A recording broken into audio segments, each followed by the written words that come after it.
வயசுக்கு ஏற்ற மாதிரி பாப்பியா? என் சுண்டு வரல் பட்டாலே கீழே விழுந்துருவா. என்ன ஒரு கெட்ட வாசனை வந்து பல அழுகி போச்சு. ஓ இப்பலா என்ன பாலு ரஞ்சிதா கடையில தான் இருக்கியா? ஆமாப்பா. காயின்ஸ கூட ஃபோன் பண்ணணும்ல. உன் கையை காட்டு. எனக்கு மட்டும் போனே பண்ண மாட்டேங்கிற. பண்ணுவோம்ல. எப்போ? காசு குடியா? காரணம் இரேன்.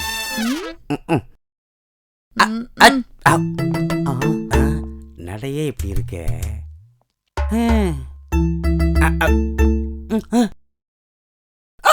ஹலோ, நான் தாங்க ரஞ்சிதா பேசுறேன். அதே லாட்ஜ் அதே ரூம் தானே? அங்க வந்துடுறேன். ஜோதி தான் அதிகமா பணம் கேட்பா, நான் அட்ஜஸ்ட் பண்ணிக்கிறேன். சரி சரி கூட்டிட்டு வந்துடுறேன். அதே லாட்ஜ் தானே? வந்துடுறேன். ரஞ்சிதா நமக்கு தேங்க வச்சு வைக்கல.